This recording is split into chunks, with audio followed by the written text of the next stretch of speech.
Hello दोस्तों, आप सभी लोगों का आपके अपने यूट्यूब चैनल सिद्धांत अकेडमी में स्वागत है। देखिए, आज की क्लास में आप लोग 2020 का मैथ का पेपर सॉल्व करने वाले हैं और इससे पहले आप लोग जैसे 2015 से लेकर अभी तक मतलब 19 तक के पेपर सॉल्व कर चुके हैं और जिन्होंने नहीं देखे वो लोग यूट्यूब पर प्लेलिस्ट में जाकर देख सकते हैं। और देखिए, आज की क्लास में आप लोग 2020 में आपका दो पेपर हुए थे, आप लोग देख रहे हैं फर्स्ट और सेकंड करके आपका। तो 2020 का जो फर्स्ट पेपर है, ठीक है, आज की क्लास में उसको सॉल्व करने वाले हैं और कल की क्लास में क्या करेंगे 2020 का सेकेंड पेपर सॉल्व करेंगे।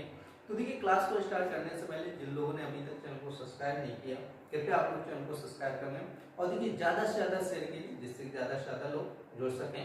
तो देखते हैं आज की क्लास का जो फर्स्ट क्वेश्चन दिया गया क्या दिया गया।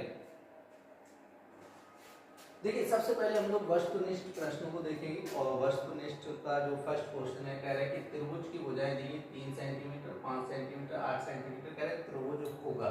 ठीक है, आपसे पूछा त्रिभुज कैसा होगा, तो आप लोग ध्यान रखना है कि तो इसको हम लोग चेक की ले रहे हैं कि आपकी एक भुजा जैसे 3 दी 5 दी 8 दी, तो आप लोगों को बताया था विषम बाहु त्रिभुज का क्षेत्रफल का फॉर्मूला। ठीक है, तो क्योंकि विषम बाहु का मतलब आप लोगों को पता होगा कि विषम बाहु त्रिभुज किसे कहते हैं, जिसकी सभी भुजाएं क्या हो भिन्न भिन्न हो, तो उसको बोला जाता है विषम बाहु त्रिभुज। सभी भुजाओं की लंबाई अलग अलग है तो इसका मतलब क्या हो गया, विषम बाहु त्रिभुज हो गया। ठीक है, तो विषम बाहु त्रिभुज का क्षेत्रफल होता क्या है, आप लोगों को बताया था s अंडर रूट करके s माइनस ए और s माइनस बी और s माइनस सी, ये क्लियर है।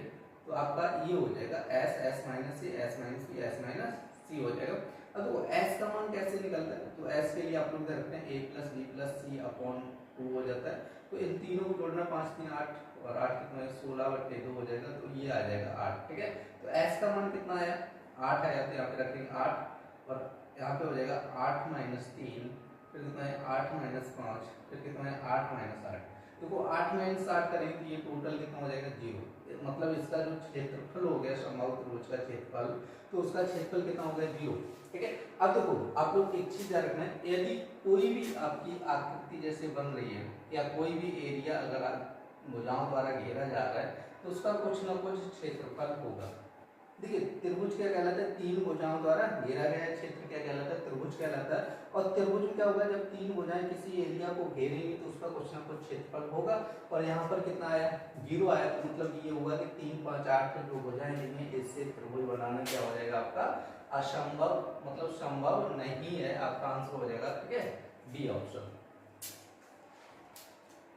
देखिए नेक्स्ट क्वेश्चन है निम्नलिखित संख्याओं में से प्राकृत संख्या है, तो आपसे प्राकृत संख्या पूछेंगे जैसे 2 अंडर रूट 2 3.5 और 0। तो आप लोग ध्यान रखें प्राकृत संख्या का मतलब होता है नेचुरल नंबर।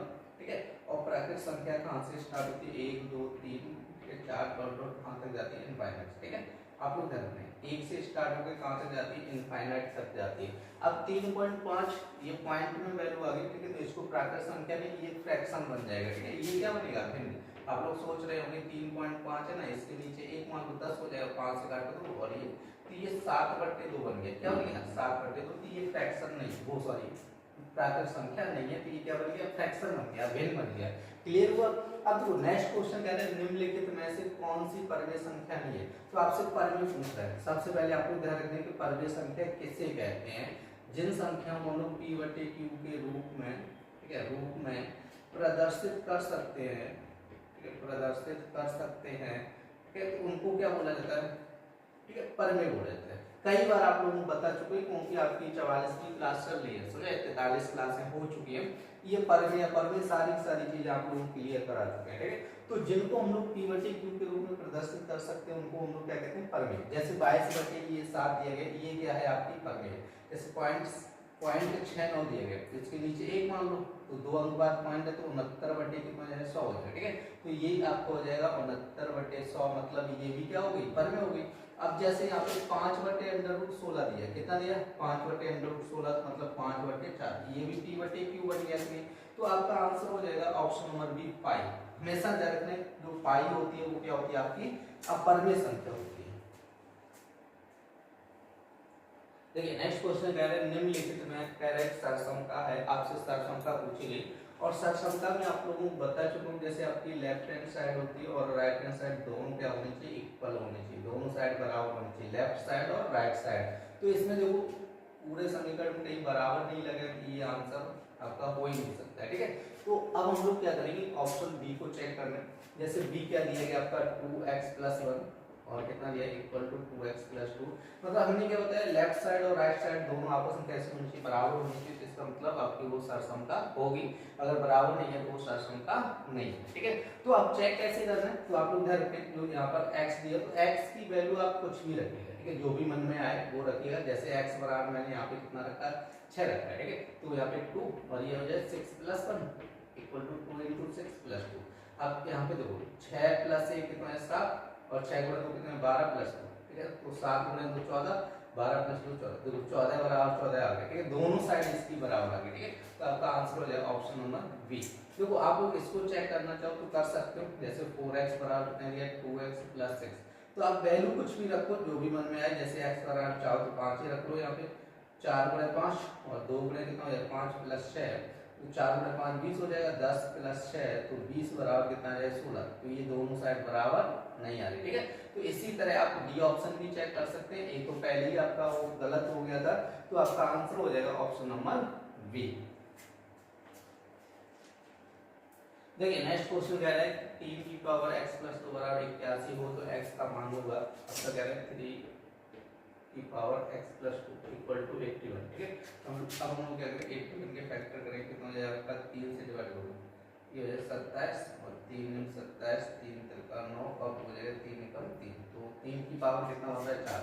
तो यहाँ पे देखो 3 की पावर कितना दिया है x + 2 बराबर 3 की पावर 4, ठीक है। दोनों तरफ क्या कर लो, ठीक है, बेस समान है तो घातांक को लगो, x + 2 बराबर कितना है 4, तो x बराबर 4 - 2, x बराबर कितना है 2 हो जाएगा, ठीक है। आपका आंसर कितना है 2 आया, तो आपको ध्यान रखना है ऑप्शन नंबर ए आंसर हो जाएगा। देखिए अब हम लोग सॉल्व करने वाले हैं अतुलनीय प्रश्नों को, देखते हैं। तो पहला क्वेश्चन कह रहा है x² - 7x + 6 = 0 को हल कीजिए। तो देखो इसमें आपको गुणनखंड करने पड़ेगा और आप लोग गुणनखंड सॉल्व करवा चुका हूँ। तो देखो हमें क्या करना है 6 के फैक्टर करना है 7 लाना है, तो आपको बताते हैं 6 के फैक्टर करने 7 लाना है, तो 6 × 1 = 6 हो जाएगा, ठीक है। तो 6 + 1 कितना हो जाएगा 7 हो जाएगा, तो यहाँ पे ध्यान रखना है x² और यहाँ पे कोष्ठक लगाना है 6x + 1x, ठीक है, और +6 = 0, ये +6 और 7 की जगह 6 × 6 6 और 1 कितना है 7 है, तो ये आपका 1, ठीक है। हटा दो 1 लिखा नहीं जाता। अब देखो कोष्ठक के आगे क्या है माइनस से नया, तो माइनस का अंदर गुणा करना पड़ेगा -6 - x और +6 = 0। अब देखो इसमें से कॉमन करना है, तो ये हो जाएगा x - 6 -1 कॉमन करना है, तो x - 6 = 0, तो x - 6 और ये हो जाएगा x - 1 = 0। तो देखो x - 6 बराबर 0, तो x बराबर कितना है 6, क्योंकि माइनस का 6 उधर जाएगा प्लस हो जाएगा, और x - 1 = 0, तो x बराबर 1, तो x बराबर कितना है 1,6 हो गया, ठीक है। तो आप लोग ध्यान रखना है। तो ये था आपका क्वेश्चन नंबर 6। देखिए अब हम लोग देखने वाले नेक्स्ट क्वेश्चन कह रहे हैं 5 पुस्तकों का मूल्य कह रहे हैं 7 पुस्तकों के मूल्य से कह रहे हैं 14 रुपए कम है। तो देखो क्वेश्चन नंबर 7 सबसे पहले हम लोग माना एक पुस्तक का मूल्य बराबर, एक पुस्तक का मूल्य बराबर मान लीजिएगा x, कितना मान लो x। अब देखो प्रश्न आंसर डायरेक्ट देखो क्वेश्चन को सॉल्व करेंगे। देखो एक पुस्तक का मूल्य x रुपए है, तो 7 का कितना हो जाएगा 7x हो जाएगा, और 5 का कितना है 5x हो जाएगा। अब कह रहा है कि जो 5 पुस्तकों में 7 पुस्तकों से इतना कम है, अब कितना कम है घटाओ 14 हो जाएगा, ठीक है। तो यहाँ पे सॉल्व करो, 7x में से 5x जाएगा तो 2x बराबर 14, 2 से काटेंगे 7, तो x बराबर कितना है 7, मतलब हो गया एक पुस्तक का मूल्य बराबर, एक पुस्तक का मूल्य कितना हो गया 7 रुपए। देखिए नेक्स्ट क्वेश्चन कह रहा है a + 1/a बराबर 3, तो कह रहा है a² + 1/a² का मान ज्ञात कीजिए। तो आपका दिया a + 1/a बराबर कितना दिया 3। तो देखो हम लोग क्या करेंगे दोनों तरफ, या तो ऐसे कर लो दोनों तरफ स्क्वायर कर लो, ठीक है, यही कर लो दोनों तरफ वर्ग करना, क्या करना है वर्ग करना है, दोनों तरफ क्या करो वर्ग, a + 1/a का होल स्क्वायर बराबर कितना है 3 का वर्ग। तो देखो a + b का होल स्क्वायर को a² + b² + 2ab हो जाएगा। अब 3 का वर्ग कितना है 9 हो जाएगा, कैंसिल हो जाएगा। तो a² + 1/a² + 2 बराबर 9, उधर जाएगा a² + 1/a² बराबर 9 - 2, ए स्क्वायर प्लस 1 अपॉन ए स्क्वायर बराबर 7। ठीक है, तो इस क्वेश्चन का जो आपका क्वेश्चन नंबर 8 है उसका आंसर हो जाएगा 7। देखिए नेक्स्ट क्वेश्चन कह रहा है एक बगीचे में कह रहा है कि 2025 पौधे लगे हैं। कह रहे प्रत्येक पंक्ति में उतने ही पौधे कह रहे जितने बगीचे में कुल पंक्ति हैं। तो कह रहे प्रत्येक पंक्ति में कुल कितने पौधे हैं। तो देखो यहाँ पे क्वेश्चन नंबर 9, तो सबसे पहले मानना पड़ेगा माना बगीचे में पंक्ति इक्वल टू एक्स। आप बगीचे में पंक्तियां कितनी हैं, तो पंक्तियां इक्वल टू कितना एक्स। और इसका लिखना है प्रत्येक पंक्ति में पौधे बराबर कितने हो जाएंगे एक्स। देखो पंक्तियां कितनी हैं, एक्स पंक्तियां, और प्रत्येक पंक्ति में कितने पौधे, एक्स पौधे।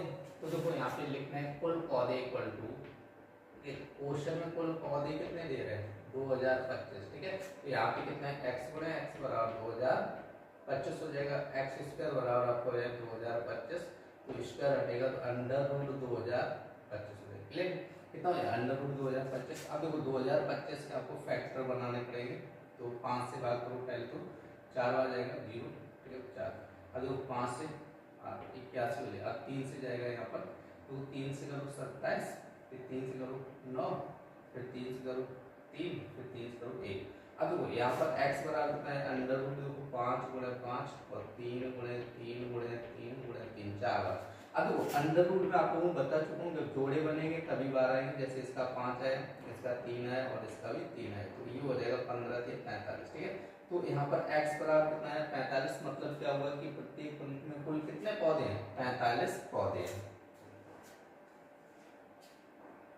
देखिए नेक्स्ट क्वेश्चन कह रहा है एक पुस्तक का मूल्य कह रहा है 5x square plus 2x plus 1 है। इसी प्रकार की कह रहा है 2x प्लस 5 पुस्तकों का मूल्य ज्ञात कीजिए।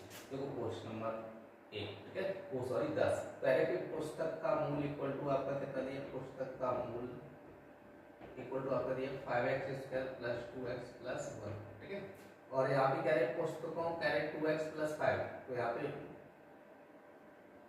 कुल पुस्तकें इक्वल टू आपको लिखने कुल पुस्तकें कितनी हैं आपकी 2x प्लस 5।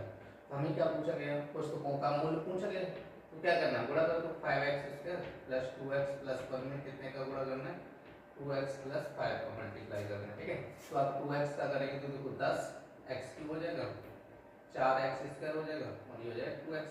अब 5 का करेंगे कितना 25x स्क्वायर हो जाएगा प्लस 5 दूनी 10x हो जाएगा प्लस का 5 हो जाएगा। अब देखो यहाँ पे 10x क्यूब बनेगा और ये 25 प्लस 4 29x स्क्वायर हो जाएगा, 10 2 12x हो जाएगा प्लस का 5। क्लियर, तो ये हो जाएगा आपका क्वेश्चन नंबर 10 का आंसर। अब देखो क्वेश्चन नंबर 11 क्या कह रहा है आपका, क्वेश्चन नंबर 11 कह रहा है -1/2 -5/4 के मध्य कह रहा है दो समभुज संख्याएं ज्ञात कीजिए। तो देखो हमसे ये कह रहा है -1/2 और यहाँ पे कह रहा है 5/4 के मतलब दो समभुज संख्या पूछी है। यहाँ पे लिखना है पहली संख्या इक्वल टू आपको लिख लेना। तो वो पहली संख्या कैसे आएगी 1/2 और इन दोनों को जोड़ दो। ठीक है, आपको ये करना है, चलिए इन दोनों के योग का क्या करना है वादा करना है। तो अब देखो इसको सॉल्व करो तो 1/2 तो बाहर रहेगा, यहाँ पे एलसीएम मुझे 4 2 से डिवाइड करेंगे तो -2 प्लस 5 हो जाएगा।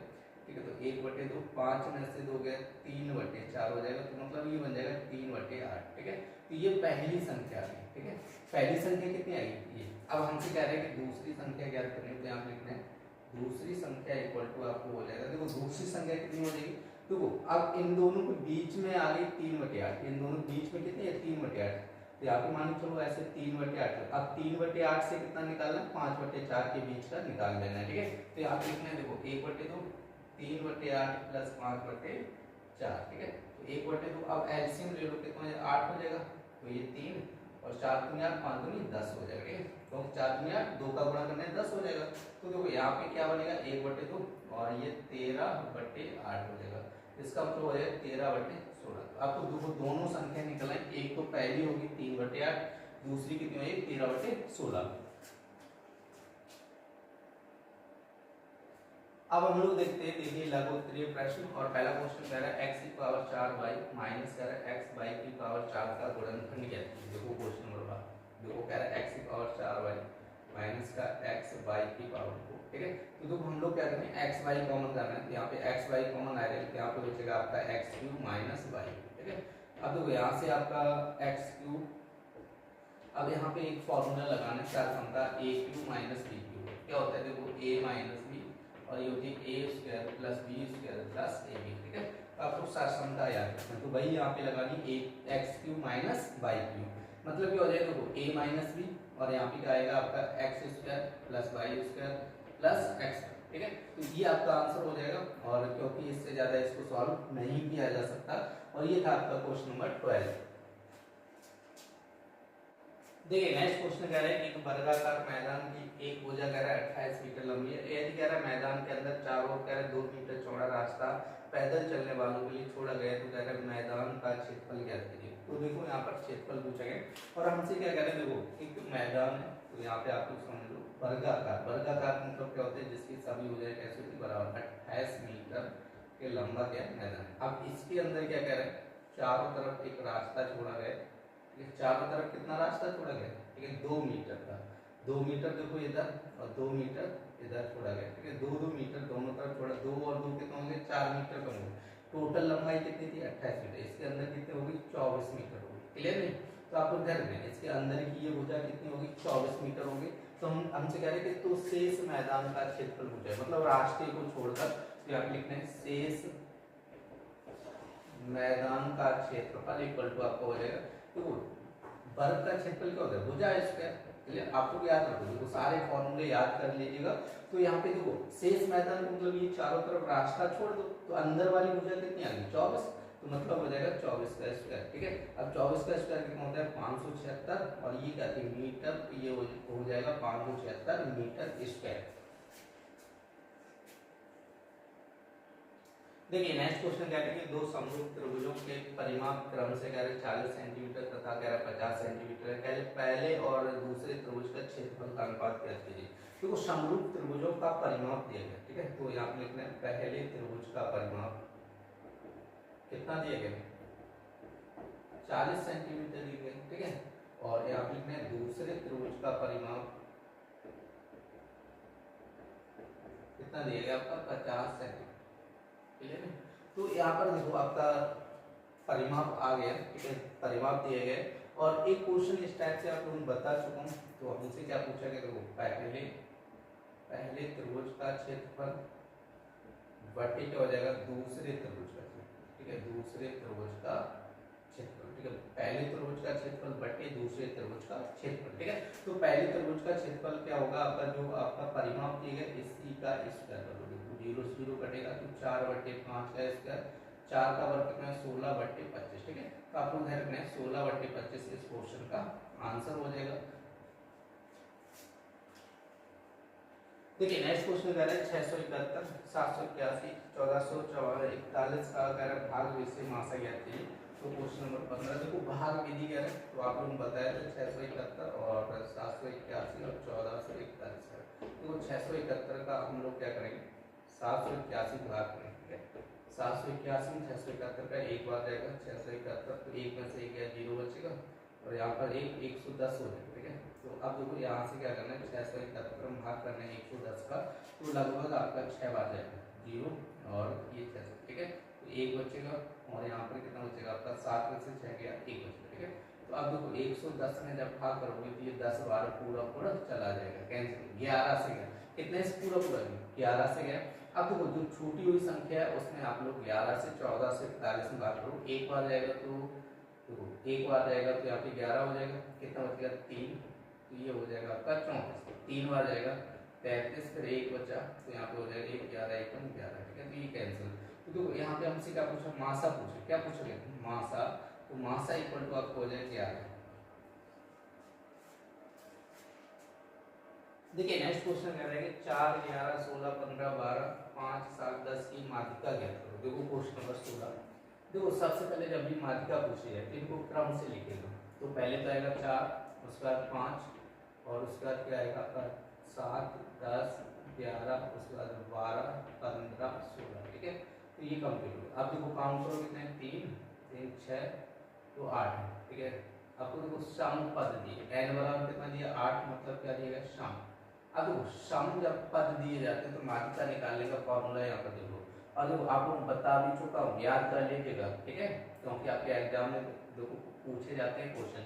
माध्यिका इक्वल टू क्या होता है, देखो n/2 बहुपद प्लस n/2 प्लस 1 बहुपद लेने ये चीज है। अब यहाँ पर कितने दिए थे, 8 दिए, तो 8/2 बहुपद कर दो, ठीक है, और यहाँ पे प्लस, तो 8/2 प्लस 1 बहुपद, ये आप लोग ध्यान। अब देखो 2 से काटेंगे कितना आएगा 4, यहाँ पर भी कितना आएगा 4, तो यहाँ पे हो जाएगा 4 बहुपद, ठीक है, कौन सा हो जाएगा 4 बहुपद और प्लस यहाँ पे हो जाएगा 4 और 1 5वां पद, ठीक है। तो देखो यहाँ से चौथा पद काउंट 1 2 3 4, चौथा पद कितना है 10 और पांचवा पद कितना हो जाएगा 11 हो जाएगा, ठीक है। 10 और 11 कितना हो जाएगा आपका 21 आंसर हो जाएगा इस क्वेश्चन।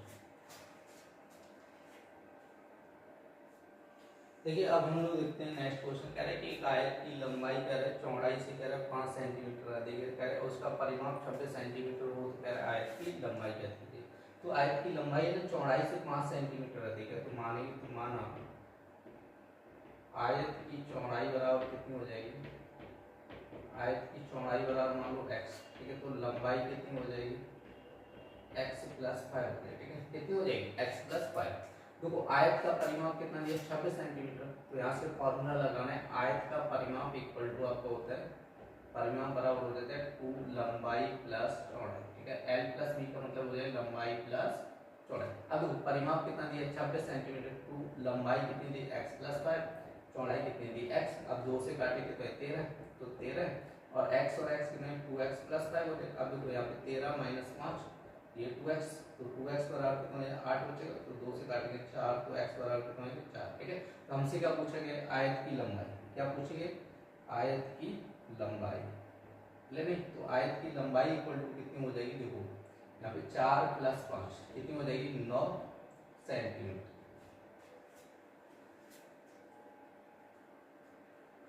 देखिए नेक्स्ट क्वेश्चन कह रहा है कि निम्नलिखित आंकड़ों के कह रहे हैं 5 का वर्ग अंतराल लेकर बारंबारता सारणी बनाइए। तो वो सबसे छोटी संख्या आप लोग देखो, सबसे छोटी कितनी है 2 है और सबसे बड़ी कितनी है 48 है, ठीक है। तो 5 का हमसे कह रहा है, तो यहाँ पर आप लोग समझो एक तरफ में बनाना है वर्ग अंतराल, वर्ग अंतराल, ठीक है, और यहाँ पे एक बनाना है बारंबार, बारंबार, ठीक है। तो देखो 5 का हमें वर्ग अंतराल लेना है, तो आप लोग 0 से 5 लेना होगा आपको पहले।